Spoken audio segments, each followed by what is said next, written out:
Hi friends, എല്ലാവർക്കും ഒരു പുതിയ വീഡിയോയിലേക്ക് സ്വാഗതം. അപ്പോൾ ഇന്ന് ഞാൻ ഉണ്ടാക്കാൻ പോകുന്ന റെസിപ്പി എന്ന് പറയുന്നത് മത്തങ്ങ എരിശ്ശേരിയാണ്. അപ്പോൾ മത്തങ്ങ എരിശ്ശേരി എങ്ങനെയാണ് ഉണ്ടാക്കുന്നത് നമുക്ക് നോക്കാം. അതിനായി ഒരു അലൂമിനിയം പാത്രം ഗ്യാസ് ഓൺ ചെയ്ത് അതിലേക്ക് വെച്ച് കൊടുക്കുക.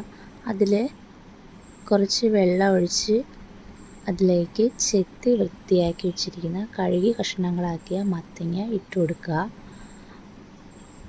ഇനി ഇത് വേവാനായിട്ട് കുറച്ച് ഉപ്പുപൊടി ഇട്ട് കൊടുക്കുക. കുറച്ച് നേരം അടച്ച് വെച്ച് വേവിക്കുക. അടച്ച് വയ്ക്കുമ്പോഴേക്കും മത്തങ്ങ അവിടെ നിന്ന് വെന്തോളും.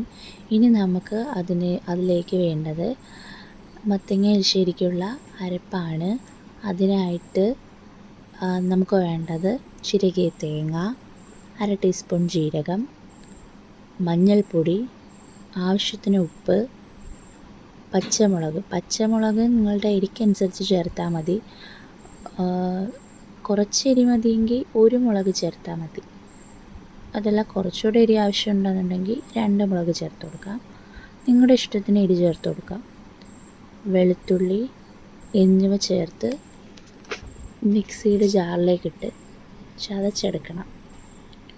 ഒരുപാടങ്ങ് അരഞ്ഞ് പോകണ്ട, ഒന്ന് ചതച്ചെടുത്താൽ മതി. ചെറുതായിട്ടൊന്ന് ചതച്ചെടുക്കണം. എന്നിട്ട് ഇത് വെന്ത് വന്നിട്ടുള്ള മത്തങ്ങയിലേക്ക് ഇട്ട് നന്നായി ഇളക്കി യോജിപ്പിച്ചെടുക്കുക. ഇനി ഒരു 2-3 മിനിറ്റ് സമയം കൂടി അടച്ച് വെച്ച് വേവിച്ചെടുക്കണം. ഇനി നമുക്കിതിലേക്ക് കടുക് പൊട്ടിച്ചൊഴിച്ച് കൊടുക്കണം. അതിനായിട്ട് ഗ്യാസ് ഓൺ ചെയ്ത് ഒരു ചട്ടി വെച്ച് കൊടുത്ത് അതിലേക്ക് വെളിച്ചെണ്ണ ഒഴിച്ച് കടുക് പൊട്ടിച്ച് കറിവേപ്പിലയും വറ്റൽ മുളകും കൂടി ഇട്ട് കൊടുക്കാം. ഇത് നന്നായി വഴറ്റിയെടുത്തതിന് ശേഷം തീ ഓഫ് ചെയ്യുക. തീ ഓഫ് ചെയ്തിട്ട് ഈ കടുക് വറുത്തത് നമുക്ക് നമ്മുടെ വേവിച്ച് വെച്ചിരിക്കുന്ന എരിശ്ശേരിയിലേക്ക് ഒഴിച്ചു കൊടുക്കണം. എന്നിട്ട് ഇതുകൂടി നന്നായി ഇളക്കി മിക്സ് ചെയ്തെടുത്ത് അടച്ച് വെച്ച് കൊടുക്കുക. അപ്പോൾ ആവിയിലിരുന്ന് ഇത് പാകമായിക്കോളും. ഇനി ആവിയിൽ അടച്ച് വെച്ച് കൊടുക്കുമ്പോൾ ഈ കടുക് പൊട്ടിച്ച് ഈ താളിപ്പിൻ്റെ ടേസ്റ്റ് കൂടി എരിശ്ശേരിയിലേക്ക് നമുക്ക് കിട്ടും.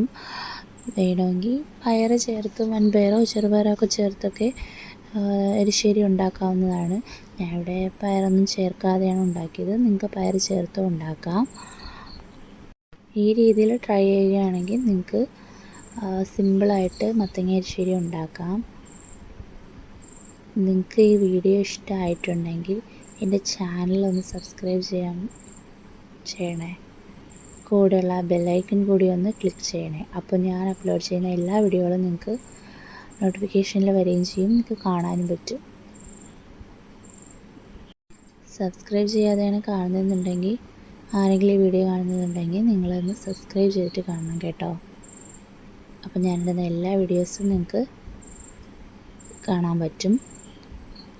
പിന്നെ നിങ്ങൾക്ക് ഈ റെസിപ്പി ഇഷ്ടമായിട്ടുണ്ടെങ്കിൽ ഇത് ട്രൈ ചെയ്ത് നോക്കിയിട്ട് നിങ്ങളുടെ അഭിപ്രായങ്ങൾ എനിക്ക് കമൻറ്റ് ചെയ്യണം. ഷെയർ ചെയ്യാനും ലൈക്ക് ചെയ്യാനും മറക്കരുത് കേട്ടോ. നിങ്ങളുടെ അഭിപ്രായങ്ങൾ കമൻറ്റിലൂടെ അറിയിക്കുകയും വേണം.